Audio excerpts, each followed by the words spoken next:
Good morning, everyone. We're having a special meeting today at 9:18. I'd like to call the meeting to order at 9:18. Al, would you like to do roll call, please? District 1? Here. District 2? Here. District 3? Here. I'm here. We have a forum. We go. Review and approval of the agenda.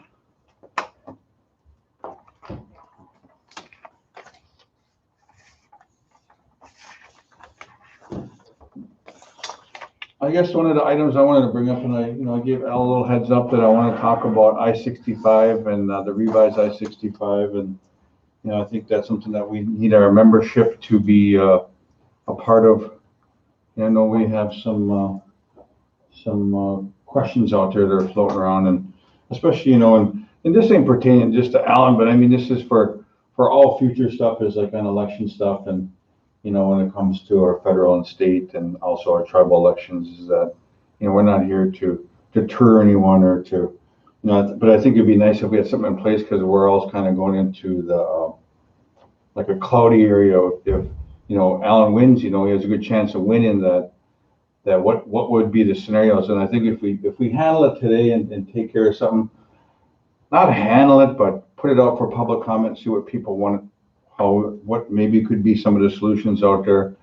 I think that I think we could probably, something for the future. And I'm not sure if other tribes or other 5 MCT brothers and sisters have done anything with their bylaws pertaining to other than the tribal elections. Like I know, like we talked about Bob Deschamps, and we talked about some of that stuff, and it's something I just want to throw out there, and it's nothing against Alan or nothing, but I think this is something I think that's important to our membership, that that we need to get this clarified probably, before that time comes, if Alan does get elected, so in a state position. So I think it'd be good. I mean, I'm just saying, it's not me like I'd rather just, if we do it before the election and get it, whatever the people would want, and we can get it done with. So what are you implying? I just say throw it out there in public comment to see what people think about tribal officials running for both, not both, but running for state and federal. What do we do? Do we give those scenarios like, can you work both jobs? Can you do this, or do you have to step down? See, these are the things, I guess, if we as a council, those are decisions that we could make, but we want to hear from you. I think that's the important thing, is our membership being involved in this process, and we'll put it out there for public comment, because I think, it's not going to be like this year. It's going to be like, could be my next predecessor could be the chairman that wants to run for a county commissioner, or for Colin's position, or whatever. These are things that I think that we should set something right now, because I think this is a unique. You got Alan here, and he's running for state senate against, how do you say it? Where there's 2 guys left in the general election. That these are things that I feel like you're going to have to give 100% for us, or 100% for the state. I said, and that's, I'm just saying, it's like some people could feel like that. It could be like, maybe there's some people say that you could do both sides, do both jobs at once. But that's all I'm implying. That, or any other problems you have at I-65, is like, these are things that we just want to hear back from our membership. That's all it is we're putting out there for public comment, and that's all it is. Because we can't take action on it today, but I'd like to put it out there and get something back for the end of October's monthly meeting on the Friday. How does that sound? Good. Well, in the meantime, I would also request then that you guys obtain a valid legal opinion from the Minnesota Chippewa tribe. Okay. Because I've been advised that they would have to amend the Constitution. Okay, we'll do that. Before we do all that, we'll just but it's just a discussion today, guys. And when we talk about it here coming up, and I'm not sure, is Lenny coming in? No, I'll see here. But that's something I'm just throwing out there, guys. If we nip it in the butt now instead of waiting until after, say, so-called you get elected, and then then you're going to put us in kind of a, I don't know. It's going to be tough. That's what I'm saying. This is gonna be harder on you than it's gonna be on us.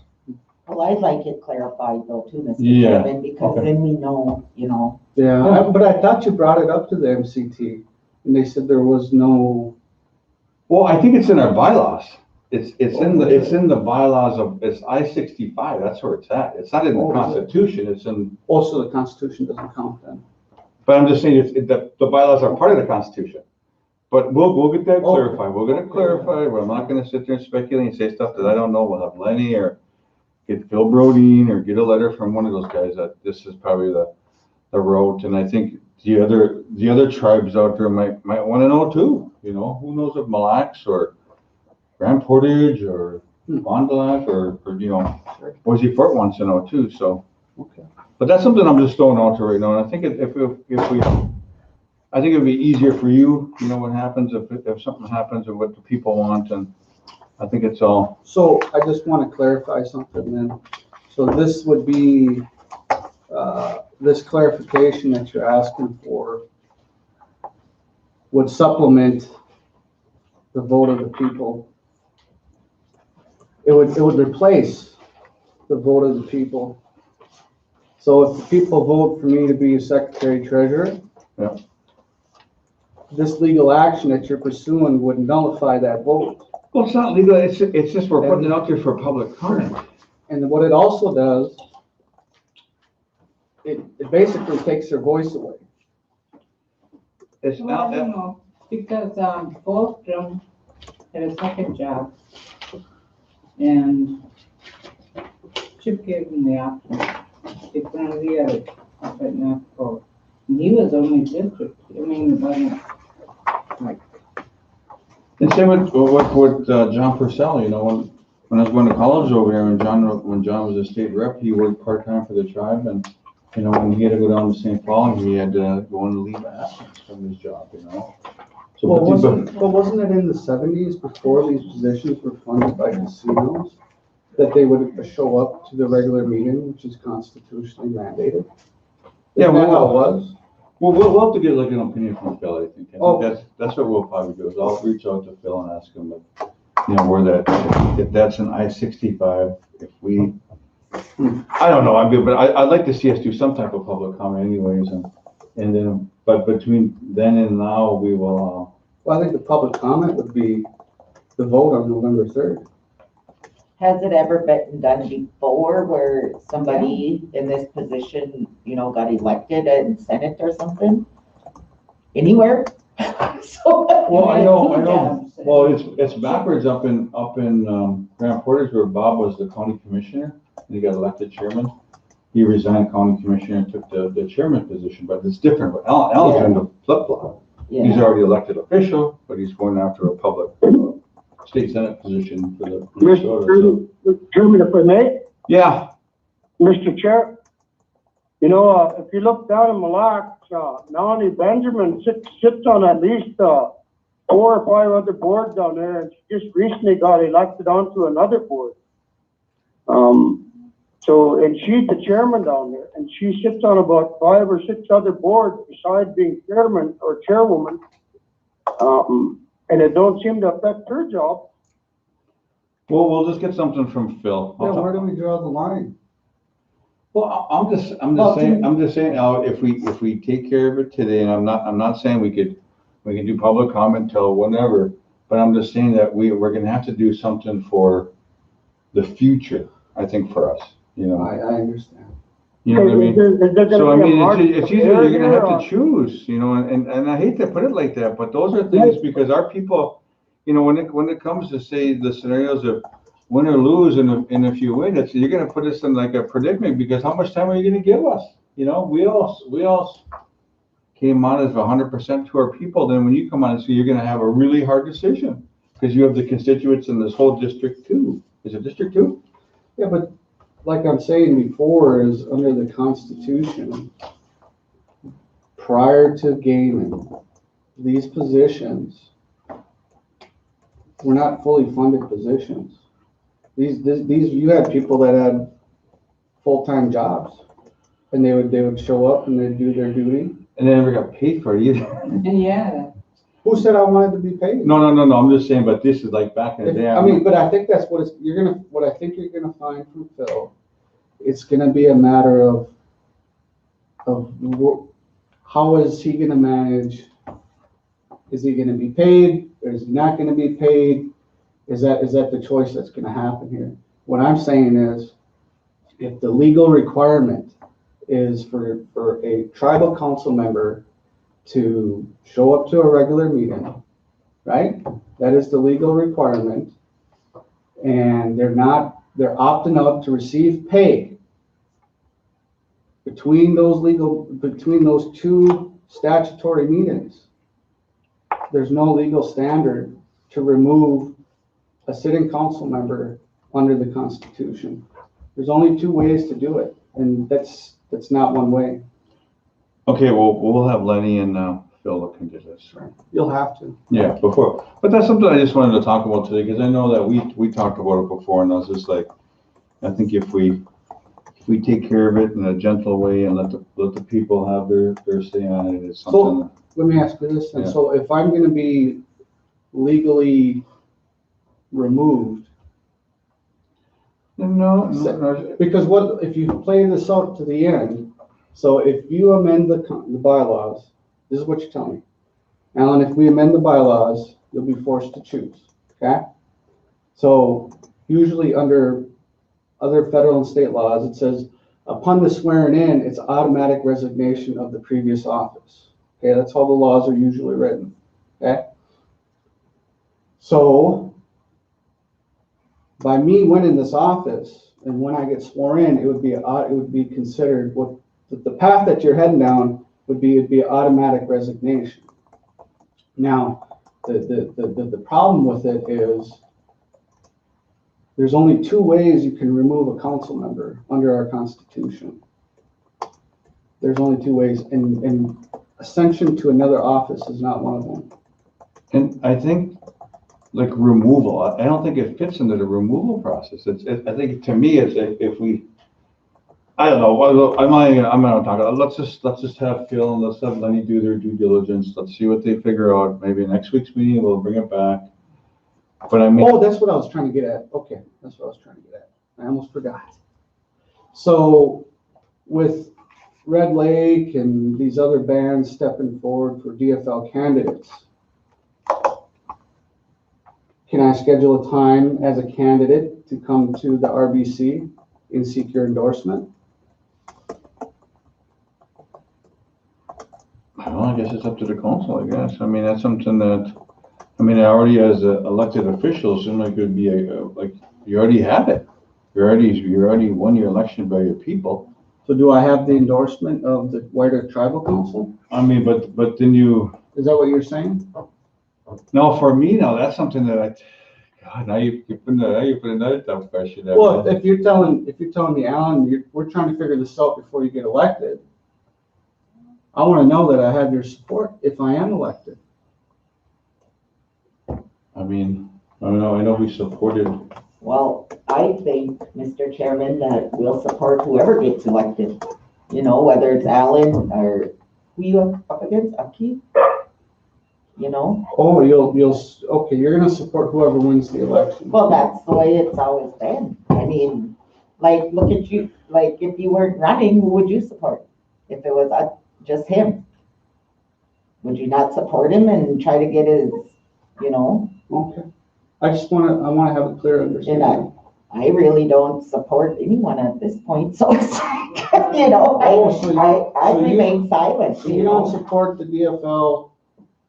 I just remain silent. You don't support the DFL? Always. Okay. I always do. Oh, you do? So then you support DFL endorsed Never. candidates? I don't know yet. I don't even know who they are. Oh, okay. I haven't got the. So Mike, what about you? I support DFL. You support DFL? So do I. So then by implication, you support me? Where'd you get that? Yeah. Where'd you get that? Oh, okay. Yeah. Okay, I just want to make sure it's clear at home to people watching. I think Yeah, Mike I- Fairbanks supports Alan Roy. I have nothing against you, Alan. That's what I'm saying, is this like there's, So you support my candidacy to state senate? well, it's hard for me to, because like I said, right now, we're in the middle of this, I mean, of course I support the DFL party. But when we get clarification back, when we get this all clarified, Yeah, we'll. but this is a separate question. I'm asking you straight right Because now now. you put me in a predicament, if I say it, then I'm gonna, you know what I mean? It's I would just like to know if I'm gonna be moving on to the Senate, that you, Michael Fairbanks, support Alan Roy. Well, I guess what I'm gonna say, Al, is I support the DFL party, Mhm. I'm a DFL endorsed candidate. yes. So then what does that tell you right there? So I you're support saying, the yes, you DFL. support I support the DFL endorsed Party. candidate. parties, yep. So, By implication, you support me.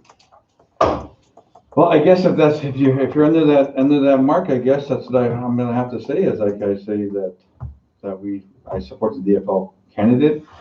I support, of course I support, personally as myself, I support the DFL party. And I take off my chairman thing, sit down, I'm always been a DFL. That's what I'm saying. So are It's you got gonna nothing to do with the tribe, it's, So are you of gonna course be I represent voting- the tribe. are you gonna be voting blue all the way down the ballot? Yes. Yes. Okay. All right, you're good. All right, guys. So anything else to the agenda? Yes, I want to talk about the census again. No.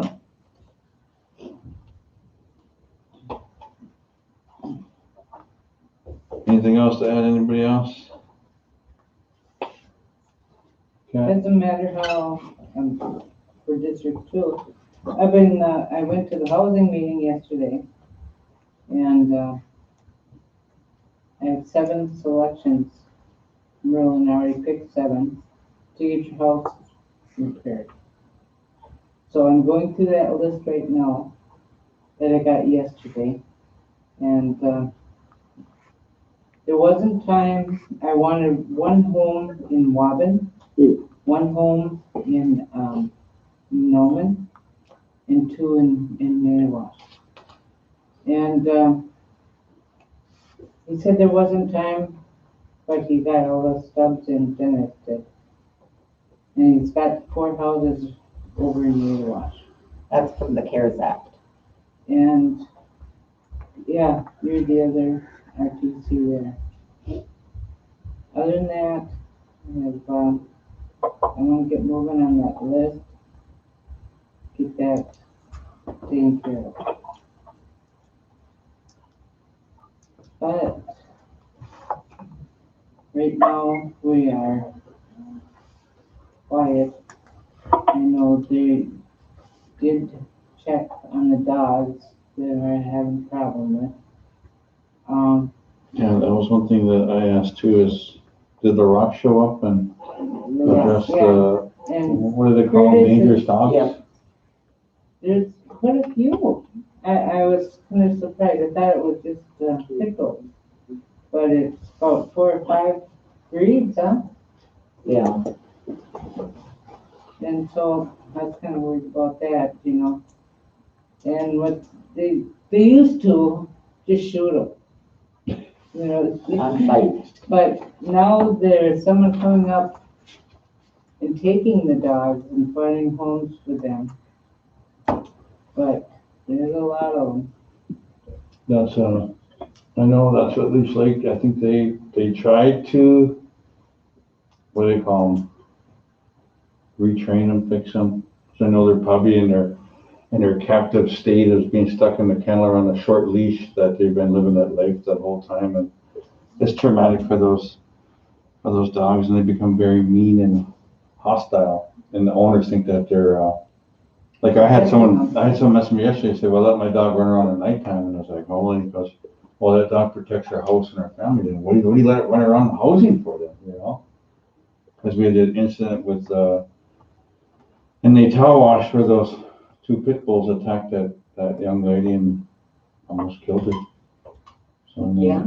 so that's the thing that, I know that, housing's gonna have to make some tough choices, and the Some people keep their owners dogs. out there are gonna have to tie up And their hide 'em dog. out. They're gonna have to put They them in will. kennels, or I mean, if that's their solution for protection of their personal items or property, then I think that we're failing somewhere as that we need to put up more of a better camera system in our communities. Oh, Like yeah, lighting. definitely. Lighting cameras. Or more patrol, Mr. Chairman, because most of them are out on 59 pulling people over. And I mean, why don't we have them in our communities? And I think LaRock can talk about that. I know that when he talked to me before, he was mentioned to us that he only had 3 officers on per shift. You know, if you think about us, we're like 38 miles by 38 miles, you know, and I mean, if you think 3 officers per evening, like that's a lot of area to cover, especially go to District 1 down in Rice Lake all the way to Pine Point or all the way to White Earth here or in between. Mhm. So I know that's something that we've always dealt with. I know Al's dealt with that in the budgets where we can't bring on, we're kind of in a cutback phase, and then how do we address it to the county to come assist us? I don't know. I mean, these are things I think that we're gonna have to ask housing and LaRock and you know, what's gonna be a better solution than hiring more police officers. Then, I'm not sure the date, November. It's gonna be for pets, to get them fixed. Yeah, they're gonna send, housing's going to send out letters for that to their tenants. Kurt's gonna let them know the date where they can get the shots and So- get fixed and then also with the homeowner, they're looking at going over, instead of us choosing, well, we will in the end, but they're gonna set it up by point system. So the most neediest will be on top and, you know, go down. And that way, you know, it's more fair because when I looked at the list, I think I had like 7 selections or something, but I looked at their income, if they had a disability, you know, so I tried to choose the most neediest, you know? I think that's smart, because the way they used to do was put your name in a barrel and pick, you know, and some of these guys would be just signed up. You know, while other people wait 20 years. So I think that's moving a little bit better. Well, I mean, we get housing and PD to work together on a solution. I think that'd be the best thing for these dogs. I think that, you know, I think one thing would be like building security, like these security guards at work that protect our buildings, like in Nadawash, could give them a mobile unit, a truck, or one of the older police cars to go around and cruise through our communities too, to be community patrolling officers. I know we have community service officers like Curtis and that work with the youth and stuff, but this might be like a break off of them of like being patrol security guards in our community. So that'd be something that could be some type of solution for us to have our community security guards. So I don't know. That's something that I think that I could throw that out there. Mm-hmm. So. Well, Tim only lives across the street from the complex. But still.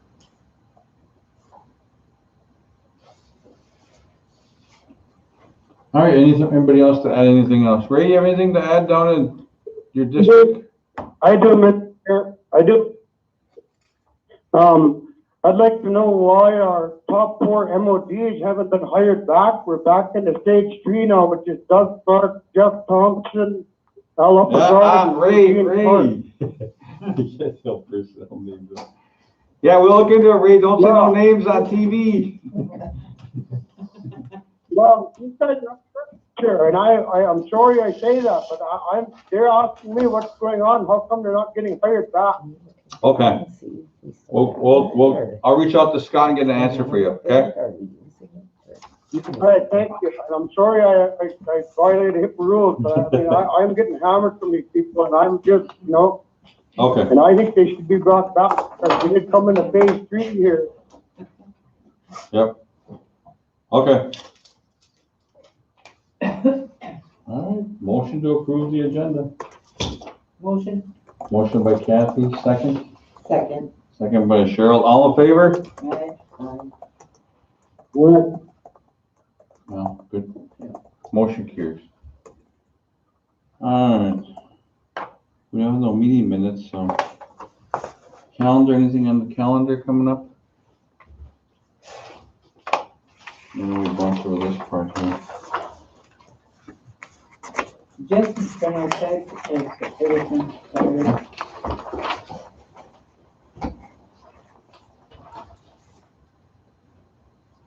October isn't done. Do you have a request, MCT Dawn? meeting in this one. Yeah, when is MCT? 22nd, 23rd. Oh, then the 24th is the urban, they'll be giving away their food stuff, so I'm gonna go down for that. And what else? We're trying to get tribal IDs down there, but I don't know how that's gonna work yet. Yeah, so we could talk to Jesse about buying another machine.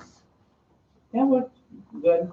And if they did a picnic, Yeah, we'll just buy another giving out. card machine, so. Alright, Mr. Chairman? Yeah. We also had a request by Adam Fairweeks for an update, on October 20th. About 30 minutes of time, and then also there's a Dove 5K walk next Monday. Or the request is if it would work next Monday. we'll have to set a council meeting for that Tuesday, I guess, before we go to TEC, so. What days are at TEC? The 22nd, 23rd. And it's that, That's oh, that in November. Year November, flip it around.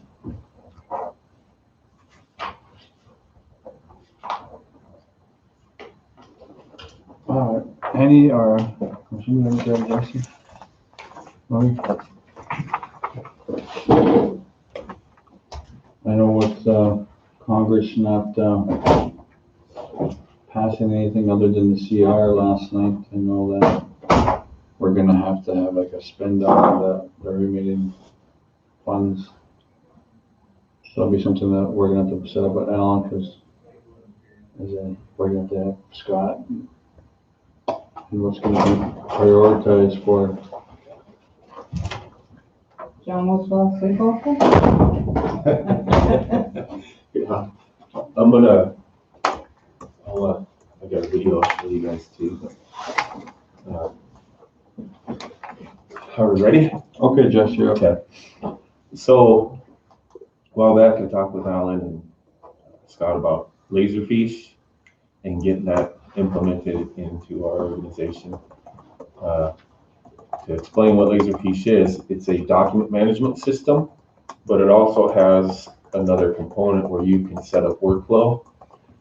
And an example of workflow is you have a document.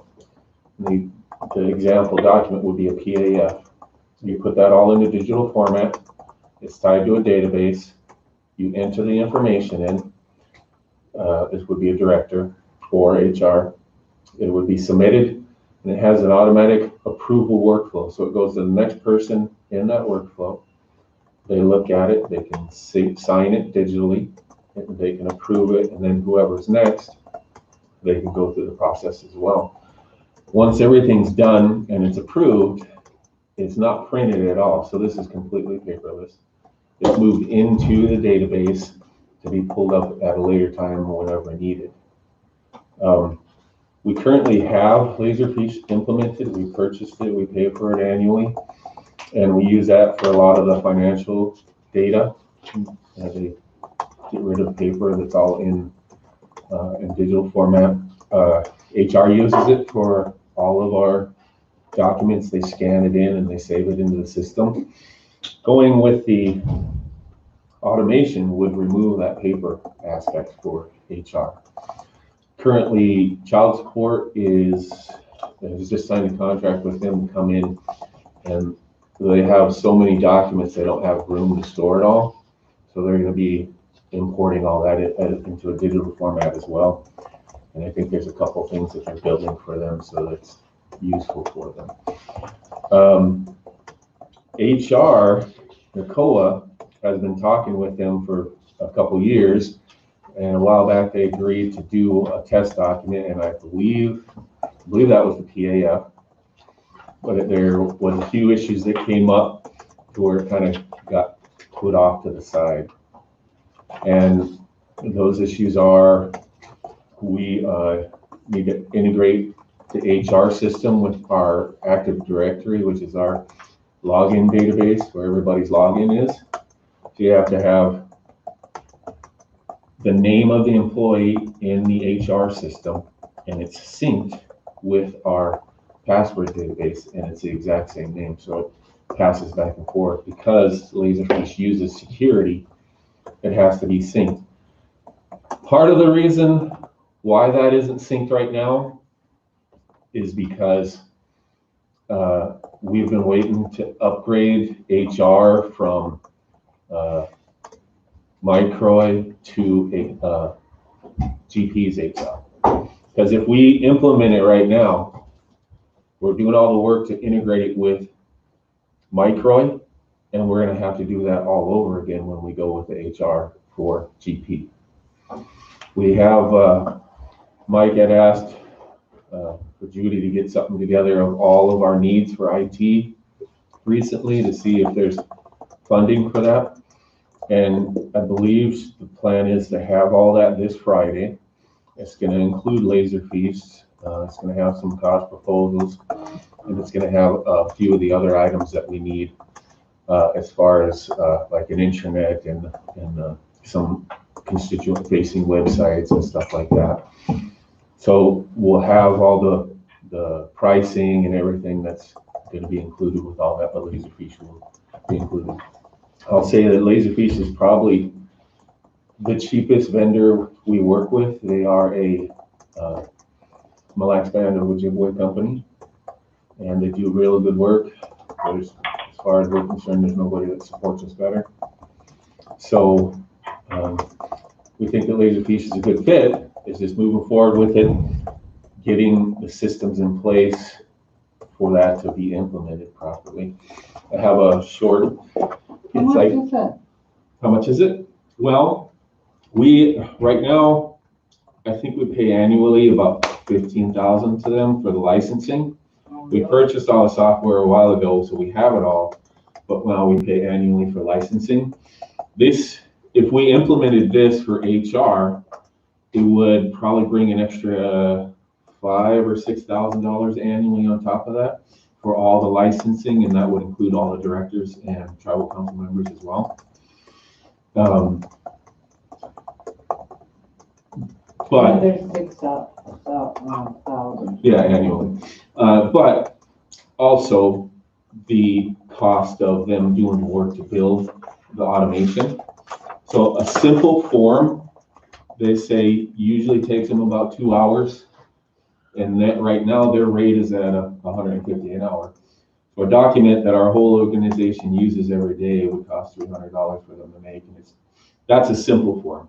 We get into more complicated forms like a PAF, then it's going to take a lot more time. They've always offered for them to work with one of our employees to train them on how to do that ourselves. We've just never had the capacity at this point to be able to do that, because even now I think we're 2 or 3 employees down, and they're constantly running with all the home stuff and different locations. So I have a short video that explains their PAF. The actual Mille Lacs Band of Ojibwe is completely automated with everything from Laserfish from these guys. I think if I do the video, probably at the director's level and invite the council. Right now we're on live TV. But yeah, that's fine. So that's fine. But that'd be something I think that we're probably in favor of, some type of saving the paper right now. I think saving the tree. So I'm just saying that if we get in the thing that with me and Alan, of course Al brings this on his iPhone. I have my Android, but we had to find a DocuSign, and that's what I've been using my own personal. They have a program that they use that's cheaper than DocuSign, but it has all the same standards as well. So if you upload something from here and send it to Alan or myself to sign, then we can just pull it up on their app. Yeah. And then sign it. Yeah, I'll see. That may be some additional cost to format it to fit on the mobile phone, but I'll have that figured out by the time Judy gets you all the information that she's working on. Okay. I think outside of any questions you guys may have. Yeah, I mean, that's something that, you know, of course, technology is always something that we've been pretty good at. You know, we brought in, you know, to upgrade our system and to protect our system. I think that as council, we're always eager to hear what's the latest upcoming technology to improve our staff, our servers, and, you know, how we do business with the federal, state, and also our tribal partners, you know. And I think it's important that we always have the best, you know. I think that White Earth, you know, we've always had good technology, information technology, so. I think we do have a lot of good technology, and there's plenty out there that we could choose from. And I think that we gotta shore up what we have for sure, and hopefully we can get some more employees in for that to happen. Okay. All right. Well, thank you for your time. Yeah, pretty much. Have a good day. I don't think we need to take action, do we? You have either resolution. Yeah. So I think it's already in your IT budget, and I think we're just gonna find out if CARES could pay for it or not. And Okay. I think that's something that I'm in favor of it. I'm not sure the rest of the council, but I think if it's within your budget constraints, I think you guys can just move forward with it, you I know? do know that the Laserfish part of the equation qualifies for CARES Act. And Minnetonka, which is the contractor, has looked into that, and they're working with people. Okay. Well, thanks, Jeff. Yeah. You're good. White Earth Housing Authority. You got a signature. We're here. Okay, Dan, you're up.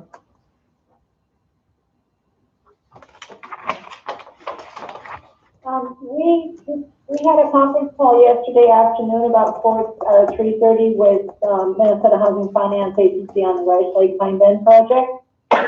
We had a budget shortfall due to the construction materials. Minnesota Housing Finance Agency is giving us all of the money that we need to complete that project to a T, to do all 23 units as originally planned. They're giving us the additional funding that we need to complete that. They are going to start closing documents next week, and they are planning on having closing done within 60 days or sooner. The thing that they're asking for now from the tribal council and the resolution and the signatory request I sent over to Aisha this morning. She was to bring it down to you for Lenny to review. I was told he would be in the meeting. The resolution just says that the White Earth Nation there's two options. One is to turn the recording of this mortgage on the deferred loan over to the BIA and let them process it, which could take forever, potentially, and our funding is riding on getting this closing documents done as soon as possible. The other option is for the RBC to pass a resolution, which Maria should have if Aisha was able to get it down there for Lenny to look at. This is a 30-year deferred zero interest loan. And at the end of that 30 years, we can go to whoever is in office here, will go to MHFA and ask for it to be forgiven. And they will forgive it. Right now, what they're asking for is the tribal council to agree to any repayment if any of that development is sold off. And, you know, we're not going to do that. That would be just not feasible. And the tribal council is guaranteeing the construction completion. We have target start and completion date in the closing documents. The other thing is that the tribal council is agreeing to any office or deficits through the life of the loan, which will not happen because the operating cost is done through NAHASDA. So that resolution we have to have back to Minnesota Housing Finance by the end of today. Or it jeopardizes this entire project. I'm sorry it's such late notice, we just found out about it yesterday. I thought that was gonna be covered, wasn't it? Yeah, fine then.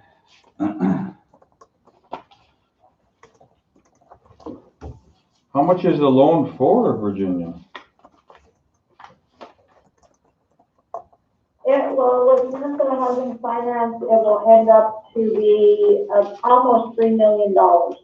We have other funding sources in there as well, but it's a deferred loan money. At the end of that 30-year term, we go hat in hand to MHFA and ask them to forgive it. All right, well. Mr. Chairman, this has not been reviewed by legal review. We would need to have legal review and opinion prior to signature. Did you guys have Lenny or Veronica look at this? I thought Lenny would be down here this morning, Okay. so that's why it was directly got down. So he had an injury yesterday, but he is here. He's just running a little bit late today. Okay, we'll look at it, Virginia.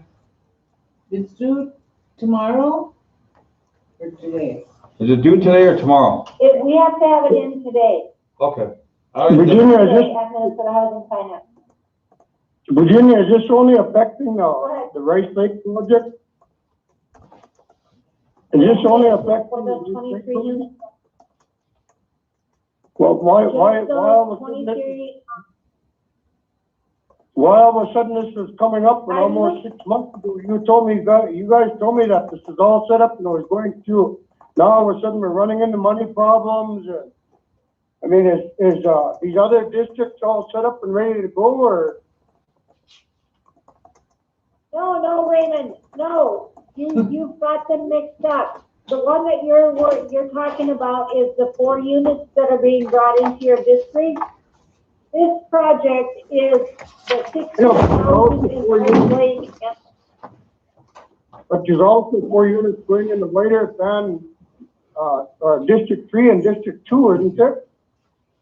And my understanding, them roads are already done and already set up. That's different. Raymond, this is for your Pine Bend Rice Lake project, not the CARES Act houses.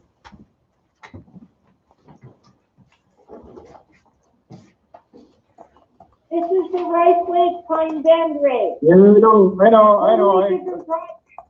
Yeah, I know, but I don't understand how these all get messed up when they were not too long ago. You were just telling me that these are all taken care of. We're going to get started on them, and now all of a sudden we're getting held up.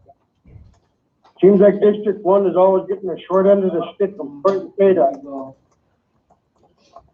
The cost of material, Ray, is why we got in a shortfall. Because of COVID, the material cost went up 50%.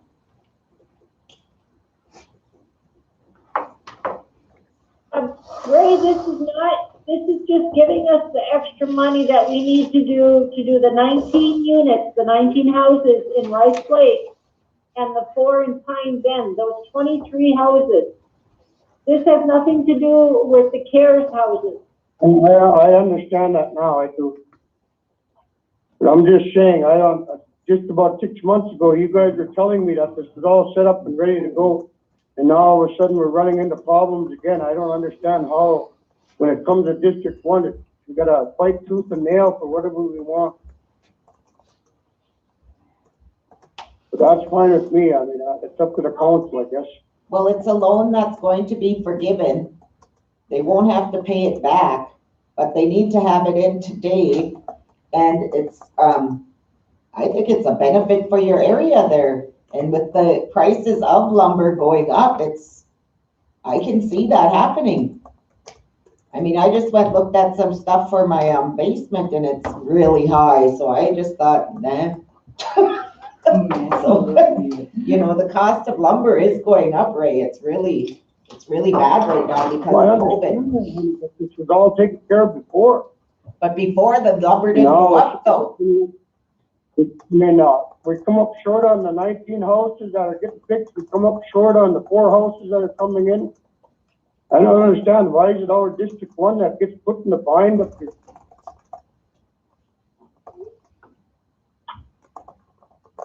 Hey, I don't know where this is coming from, but if you wanna give us a call after the meeting, we'll gladly explain everything to you. That you're asking. Yeah, all right. Well, thanks, guys. Thanks for the update. Lenny's looking at it, reviewing it, so.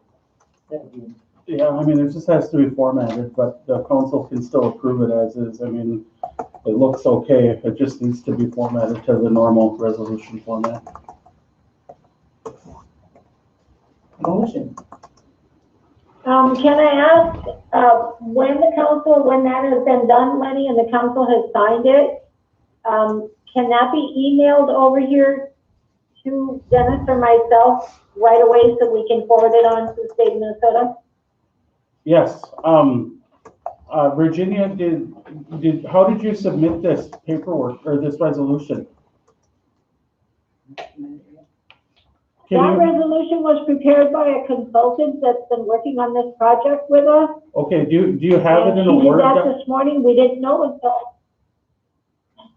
Yeah, do you have it in a Word document, Do you have it in a Word document? like on your computer? I can convert it to Word and send it back to you. If you can get a Word document, probably to Laura Lee over at Legal, because she can format it in the way that the council resolutions are formatted. Okay, will do. All right, miigwech, guys. Thank you, guys. Kathy had made a motion. I don't know if you heard it, Chad. I'll second. Kathy, motion to approve this loan for housing with Lenny's revisions on it, I guess? Yeah. Motion Well, by, it's the resolution. the resolution for Minnesota Housing Finance Assistance, or what is that, what's the A stand for? Agency. Agency, okay. So, motion by Kathy, second by Cheryl, all in favor? Aye. Aye, motion carries. Miigwech. All right, next up I have the TV giveaway. You guys, unless you guys wanna go on break. How big is that TV? Well, there's 400 TVs. I think 50 are going to elders. Yes, Chairman, that's correct. And they're 37-inch TVs. 37 inch? Then we got 350 there. What are we gonna do with? How do we distribute them equally, or how do we give a chance for people to? I don't know, we don't have anyone in elders that helps out. Over in Nawa? I Yeah. don't have a clue at this one. Mr. Chairman, I suggest maybe something? Yeah, I would set aside a certain amount to each of the communities, so each community has a chance at getting a TV. you go in 3 ways, or what about? Give them to our community council, Mhm. distribute, yeah. Yeah, I'm for that. Ray, what do you think of that? Raymond? Yeah, whatever you guys do, whatever you guys want, that's up to Well, you guys. there's 350 TVs, so it'll probably be like 100 and, was it 15 or 112? No, 100, I don't know. I mean, I'm sure people up here in District 1 would like that if you guys could afford that. Yeah, well, they're coming out of the casino, so. But all right, we'll distribute them evenly, so, to all 3 districts, so. But 50 are going to the elders, so. I think we should probably give 100 to the elders. I think so too. 100 to elders and then 100 to each community. Yeah. I think so. That's what we'll probably do. We'll do that. All right, guys. You guys good with that, a consensus? Yes. 100 to elders and 100 to each district, so.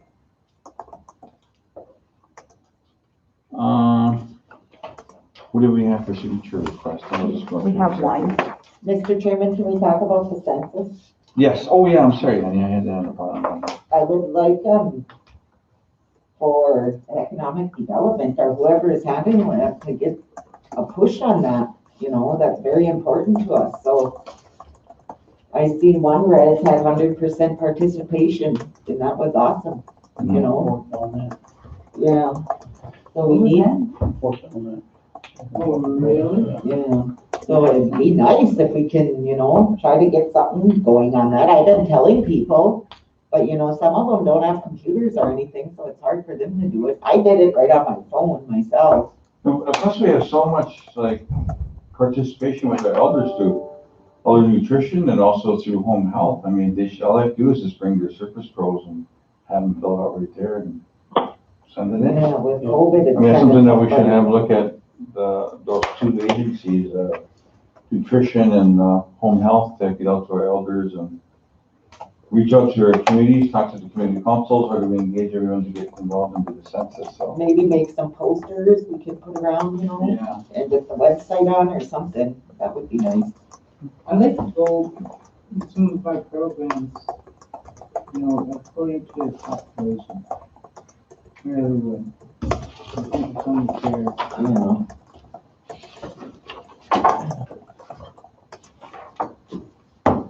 all right, I guess the one signature thing we have is just, Kim, from, Child Care.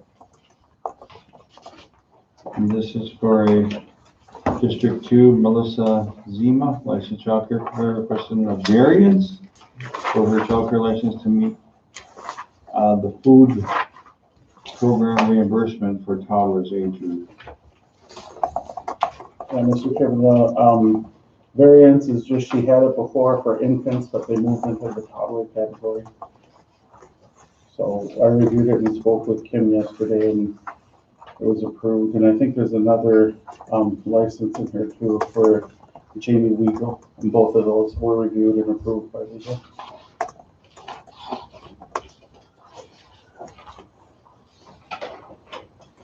Do you want a motion or what on that? Yes, we do need a motion on this. Get a motion. Motion by Kathy, second. I'll second. Second by Cheryl, all in favor. Aye. Motion carries. And that's it. That's it. Miigwech, thanks for being on today. I did a whole bunch of signature requests yesterday that didn't make it through. Oh, no. Was it? Oh, great. Only one was brought down. Yeah, maybe it was the only one that needed to get done this week. Maybe the other one's still waiting.